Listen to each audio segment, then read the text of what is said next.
interviewed Vine Deloria in the late 90s, early aughts. He said that this was a critical time for the Lakota and Dakota people because the people who were in their 70s now, when they were children, they had spoken with people who had been alive before Custer. And so he said the last people who ever spoke to the last people who were born free were dying.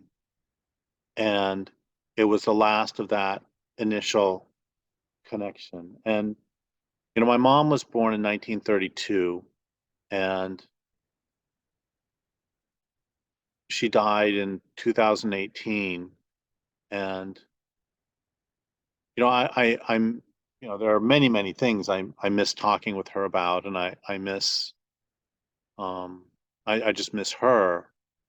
And then in addition to all of that, she was a living source of history that, I could ask her questions about what it was like, and did ask her questions about what it was like to live in the Depression and what it was like to live during World War II and what it was like to live in the 50s, what it was like to live during the Vietnam War. And of course, I lived during the Vietnam War, but I was a very, very young child, just like she was in the Depression.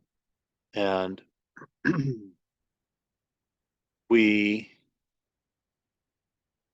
when my mom was a little girl, I don't know if she knew anybody, but there were still Civil War veterans alive. And my mother used to tell lots of stories. She had a great relationship with her grandmother, and her grandmother grew up on a sod house in the prairie in Nebraska. And I've told this story elsewhere that when her grandmother, so my mother's grandmother, was a little girl, she would get scared every time there was thunder and lightning because she was afraid that the thunder and lightning would scare the buffalo, make the buffalo uh, stampede, and the buffalo might run over their house and collapse their house, which of course never happened.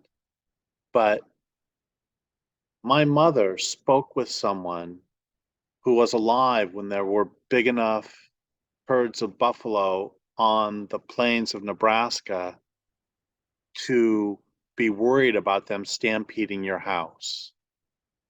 And another thing that my mother's grandmother often said to my mother in her last few years of her life is, and she would say this in a negative way, this wasn't a good thing.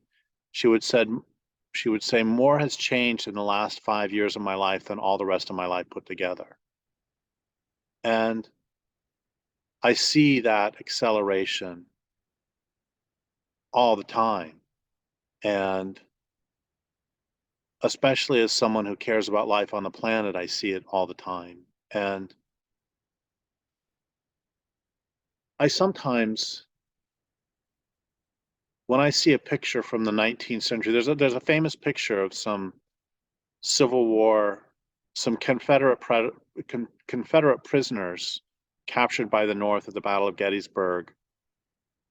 And when I look at that picture, there is always a little bit of envy I feel because those soldiers on both sides had seen passenger pigeons.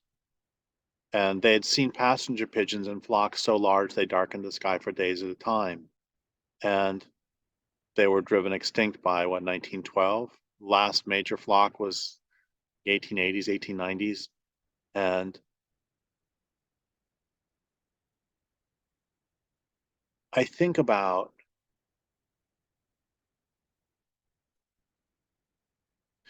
you know, I had a relationship with my grandmother, and Unfortunately, I was so young that it mainly consisted of playing games, and that was nice. And I loved my grandmother, but she lived through World War One, and she I've got pictures of her dressed in flapper, dressed like a flapper because she was alive in the 20s and at the right age. And I think I want for all of us to be aware at all moments that there are people in our lives who are um, huge repositories of wisdom and experience. And when they die, that I had a great relationship with my mom, and we spent lots of time together. And and I asked her a lot about her past, but the biggest regret that I probably have, or one of the biggest regrets, is that I didn't ask her even more. And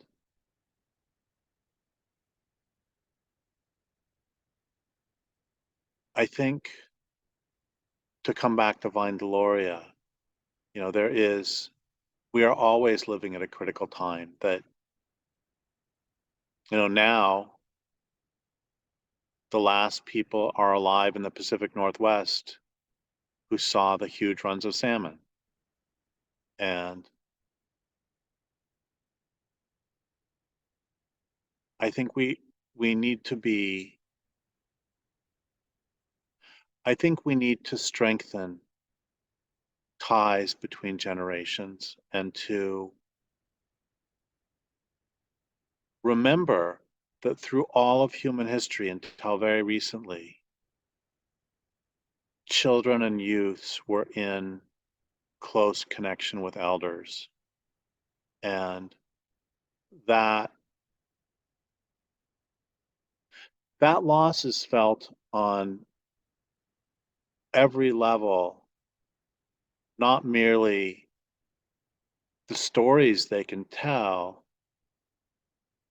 but the respect they can teach. I think I'll end this with a story of my grandma. She was getting older, and she was uh, resting in bed one day, and I came in to chat with her for a minute, and she was just talking.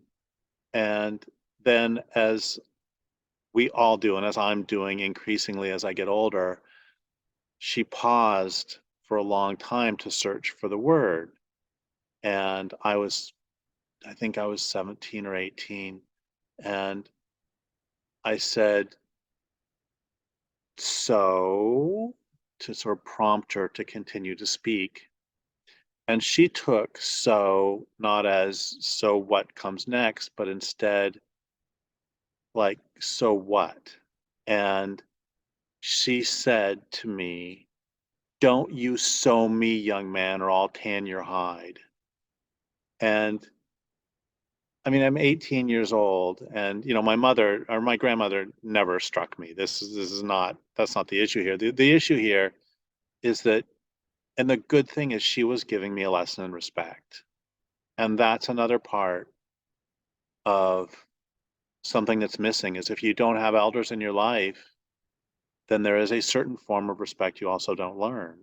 So the long and short of this, if there's going to be some advice, is that we need to revivify youth and elder relations, and to remember that our elders have tremendous gifts and experience that they can share with us.